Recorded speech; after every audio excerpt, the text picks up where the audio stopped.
Um, we've been so busy here. I haven't been able to look at it so in depth. So it's I wouldn't be able to comment on that right now.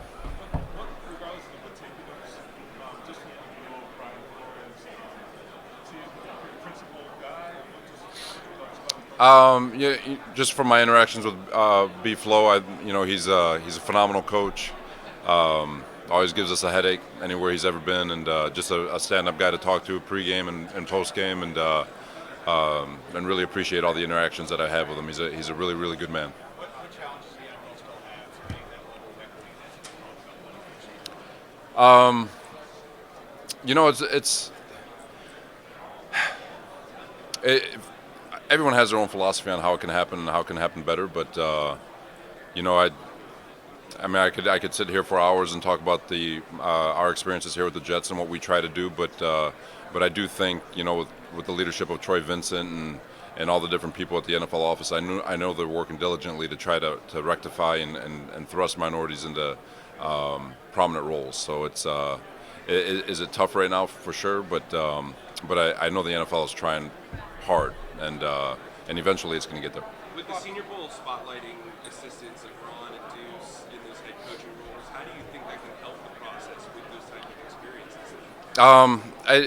It doesn't hurt, and I know Ron is a tremendous man.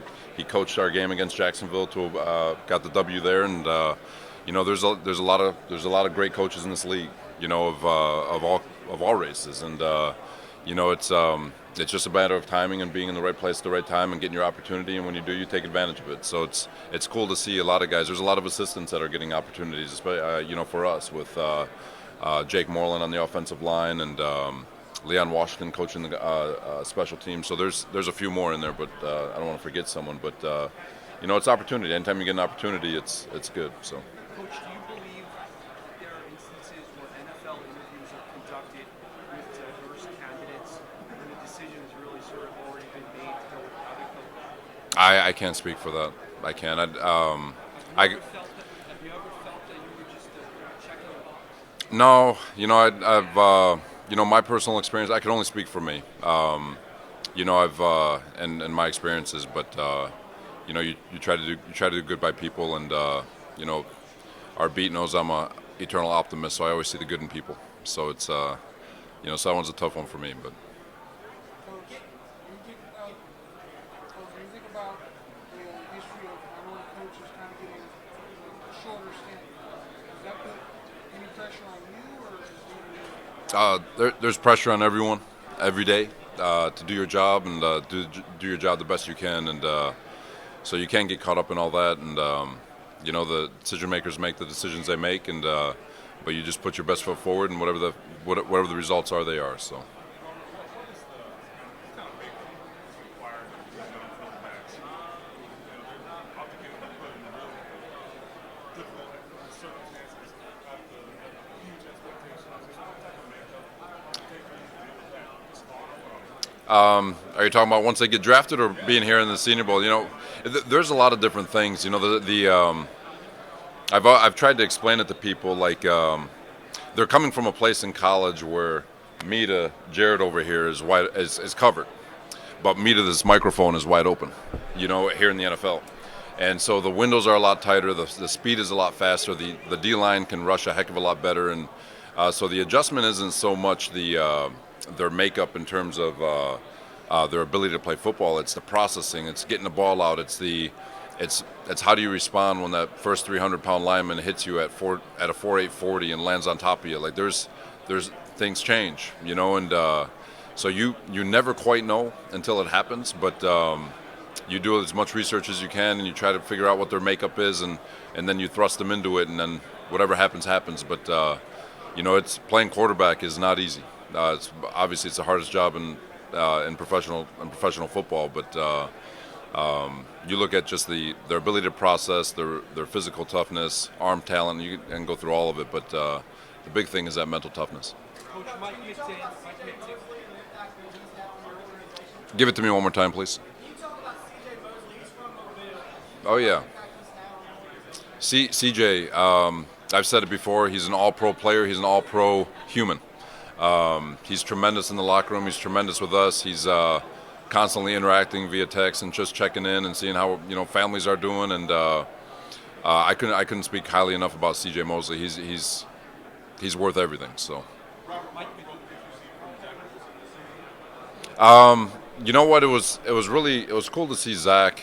That he had those first half of the season. Things weren't going really well for him. Then he had that 4-game where he missed 4 games, and really got to see the offense run through the lens of Joe Flacco and Mike White and even Josh Johnson, and all 3 of those guys performed at a real high level. And so when he came back in, being able to reset and create more consistency in the way he played, he was able to get better every single week, and it wasn't nothing that he did was fake, and it kind of apexed over there with the Tampa game, and but he's got tremendous arm talent. He's got that toughness we look for, and for him, it's just a matter of feeling the pocket and understanding how to play within the pocket, because all the off-schedule stuff is going to happen. That's what he's great at, and feel like he took a really good step this towards the end of the year, and now it's just a matter of attacking this off season. Doing everything he can to prepare himself to get ready for OTA's training camp and week 1. Coach Mike McDaniel is a finalist for a head coaching position. I know you worked with him. What are your views on his strength? So Mike, people don't know this. He's also a minority, but Mike is he is phenomenal. His absolute. His mindset, the way he creates things, his creativity, his outside-the-box thinking, his ability to communicate with people, he's as good as they get. And, he's been with Kyle for longer than any of us have. He's been there since he and I were QCs sitting across from each other with the Houston Texans back in '06. So he's brilliant, and he's every bit as deserving to be a head coach, and would not like him to come to the division, but if it happens, so be it. How much easier is it when the defensive minded looking at prospects who are kind of positions? Like, there's more guys like Isaiah Simmons coming into the league now. How exciting is It's clarify that question for me one more time to make sure so I can answer you the right way. So defensive prospects, you got a safety from Florida State, who's now a linebacker. How exciting is it for you, guys that in the past, let's say 10 years ago, would be positioned not in the league, but now they can kind of be stars? There's always when you get guys who are as athletic, like we got Hamza last year, we got Sherwood, both safeties that we converted. Fred Warner basically played nickel in college, converted him over to linebacker. So, there's when you look at the athleticism and you look at the makeup of their bodies, their mindset, and how they play. It doesn't always work, but being able to play safety in college and come down to the box, you never want to close the door, right? And so it doesn't always work, but when it does, it's pretty cool to see it happen. We have time for a couple more. Pickett, he's been good. He's been good in the room. He's obviously putting in the work. His interaction with his quarterbacks and Rob Calabrese, our offensive coordinator this week, has been really good. So it's been a pleasure so far. Hold on, we're gonna get some of the New York guys really quick. Hold on, just give it here. Hey, guys. I know you guys have a lot of needs. How critical is it for you guys to improve your pass rush this offseason, just in terms of making your defense better? Obviously the on the fence answer is going to be we want to improve everywhere, but you guys know how I am with a pass rush. It's the one group that makes everyone better on defense, and it's the one group that can take away everybody on offense. And so improving our defensive line is always going to be, even when it is as good as it's going to get, we're always going to want to improve that group. And so it's something that we're always looking at. It's something that we will always look at, no matter how good we get it. How important will it be to include quarterback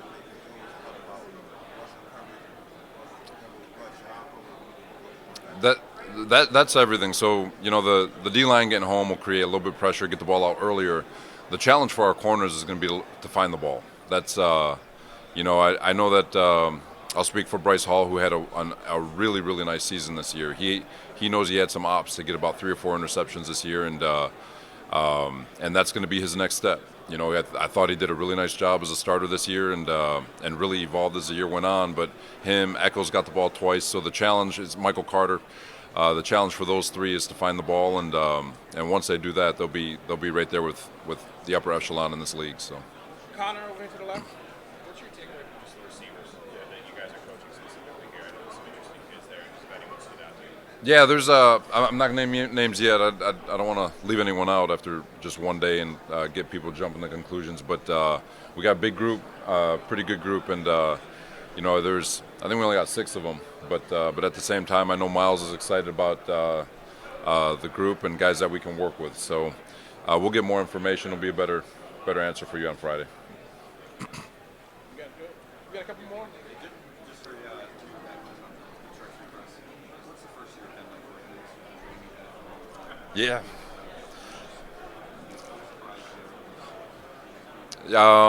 The administrative part is tough. Our wonderful beat, they can be pretty hard sometimes, but no, they're awesome. It's been everything that the administrative part was probably the biggest thing in terms of making the adjustment with the constant to-do list that you've got instead of being able to just watch tape. But it's a blessing. It's 1 of 32, and so I'm one of those guys. Count my blessings every day. I'm very fortunate. So. We're gonna take 2 more. Hold on. Rich here and then here. Coaching in this game, you mentioned yesterday how you can see them behind the scenes, the players and so forth. This kind of tells you like little things, how they act, behavior, not only for positive but negative, maybe sometimes. Oh, for sure. There's we've always said you could hide at the combine, but in a week's worth of work, it's a lot harder to hide. So. One of the things, the biggest thing is going to be mental, with their ability to absorb the playbook. So we bring in a playbook that's not so hard that they can't get it, because you only got a week to install it, but we also don't want it to be so easy where you don't get the information you need with whether or not they can absorb the information you're giving them. So the mental part is really, really, really big on how much they can grasp and how quickly they can grasp it, because if you think about an NFL game plan, it's changing every week. So this is basically like an NFL game plan. But not the. I'm sorry, but the other part to it is this: you'll see it in terms of there's going to be adversity for these kids this week. Someone's going to drop a ball, they're going to miss a block, and they're going to feel. I mean, think about the pressure that is on all these young men to perform their job, and under this light, under this pressure, when they make a mistake, what do they look like? How do they respond? Can you pick something up that tells you that when he gets to New York and he gets pounded for something, can he handle it? And that's a real thing. So it's those are all things we're always looking at. Coming into the week, are there any position groups that you're kind of zoned in on as kind of groups to watch this year? And then also, is there any groups that have kind of jumped out as impressive? I hate to give you this answer, but even when I answered it yesterday, like we have our starting quarterback. So we're still zoning in on the quarterbacks because you've got to keep your mind fresh with regards to the evolvement of these quarterbacks week in and week out, or year in and year out. So, we're honing in on all of them, all these young men. You never know where you're going to find something special, and if we do anything less than exhaust all our energy into all these position groups, then we might miss something pretty cool. So it's so in an NFL scouting sense, we're always looking at everything as hard as we can.